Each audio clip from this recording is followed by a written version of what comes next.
Good morning, Standard Ninth. So, in the last class, we were discussing assignment questions.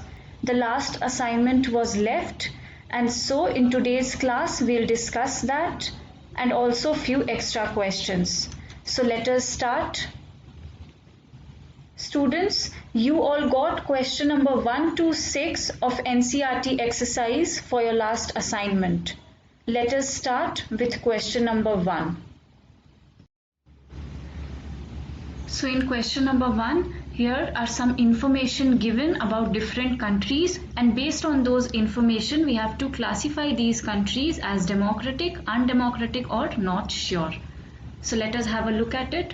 For country A, it is given that people who do not accept the country's official religion do not have a right to vote. Now students, we have studied that universal adult franchise is an important feature of any democratic country, and it should be given to every citizen irrespective of their language. So clearly this country is undemocratic. Next, the same party has been winning elections for the last 20 years. Students, for this particular country, there might be a possibility that people are liking the work of that particular party, and so every time they vote for this particular party only, and that's why this party has been winning elections for the last 20 years. Also, there might be a possibility that this party is winning because they are using some dirty tricks to win elections. So that is why this country will be classified as not sure whether it is democratic or undemocratic. Country C, ruling party has lost in the last 3 elections. Students, we know that in democracy, nobody is a permanent loser and nobody is a permanent winner. So this information clearly shows that there is no one ruler or one party has not been ruling the country throughout, and people have got the chance to change their rulers if they wish to do so. So this country will be classified as a democratic country. Country D, there is no independent election commissions. Students, for this country we can say that parties will resort to unfair means to win elections, as there is no body to control them. There is no election commission to look after the different practices or the different tricks, unfair means that the parties will use to win elections. So country D will be an undemocratic country. Next, question number 2. In this question also we have to classify the countries as democratic, undemocratic or not sure based on the given information. So let us start. Country P. For country P, it is given the parliament cannot pass a law about the army without the consent of the chief of army. So students, this is undemocratic, because in a democracy even the army works according to the wishes of the parliament. Next, country Q. The parliament cannot pass laws reducing the powers of the judiciary. Students, for this question it is more related to constitutional or unconstitutional rather than classifying it as democratic or undemocratic. But since we have to classify it as a form of government, so we will classify it as democratic. Why? Because the parliament cannot pass a law which would reduce the powers of the High Court or the Supreme Court. Such a step would be violative of the basic structure of the Constitution, and it would be struck down by the Supreme Court as unconstitutional. And also, a law passed in this regard would most probably survive the judiciary. So this will be democratic, that the parliament cannot pass laws reducing the powers of the judiciary. Next, country R. The country's leaders cannot sign any treaty with another country without taking permission for its neighboring countries. So this is clearly an undemocratic country, because sovereignty is one of the important features of democracy, as we all know. Next, country S. All the major economic decisions about the country are taken by officials of the central bank, which the ministers cannot change. So students, this is undemocratic. Why? Because even though the central bank is the apex, the main financial institution is a country, in a country, and it can make some economic decisions, but in a democracy, the parliament has the supreme power to change these decisions. Next, question number 3. Which of these is not a good argument in favor of democracy and why? So let us have a look at it. People feel free and equal in a democracy. This is the first argument, and this is absolutely correct, students. For example, in our country, we are free and we are equal. We enjoy political equality and we also have certain rights. Next, democracies resolve conflict in a better way than others. So again, if we take the example of our country, India is a very diverse country, but then people live here peacefully and we are democratic. So this is also correct. Next, democratic government is more accountable to the people.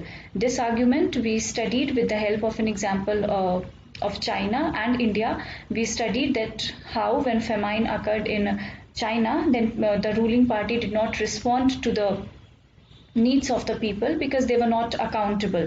Whereas in India, the ruling party members, they are accountable, they are answerable to the people of their actions, whatever they are doing. The last one, democracies are more prosperous than others. Now students, this is not correct because there are many countries that are non-democratic, but then they are more prosperous than a democratic country. So I've just written the correct answer and why the explanation you will write it yourself by giving an example of any non-democratic country that is more prosperous than India or any other democratic country. Next, question number 4. So students, in question number 4, 3 statements are given and we have to find out the democratic and undemocratic elements. Let us start. The first one, a minister said that some laws have to be passed by the parliament in order to conform to the regulations decided by the World Trade Organization. So students, the democratic part in this statement is that the parliament is passing the laws. As we all know that in a democratic country, the parliament is the supreme body to pass laws. But at the same time, we also know that sovereignty is one of the important features of our constitution, and this is not correct for the ministers to pass law under the pressure of WTO. So this part, the second part of the statement will be undemocratic element. Statement number B. The Election Commission ordered repolling in a constituency where large-scale rigging was reported. So, students, the democratic element will be that the Election Commission ordered repolling in a constituency. This shows that there is somebody to have a look at the election process, and this body is independent. It is not under the control of anybody. But we also know, students, that in democracy, the elections should be free and fair. And here in this statement, the second part says that large-scale rigging was reported. So this is undemocratic element. This should not take place in a democratic country. Rigging here refers to the fraud or the dirty tricks used by the parties to win elections. Statement number C, women's representation in the parliament has barely reached 10%. This led women's organization to demand 1/3 seats for women. Now students, the second part here is the democratic element, because this shows that the women have the right to speak for themselves. They have the right to demand, and they are demanding 1/3 seats for women. Whereas the first part of the statement shows gender inequality, that women do not have a fair share in the parliamentary representation. So this is undemocratic. Students, for all these 3 statements, I have underlined the democratic element and I have written the undemocratic elements in italic font. Moving ahead to question number 5. So it says that which of these is not a valid reason for arguing that there is a lesser possibility of famine in a democratic country? Let us have a look at the options.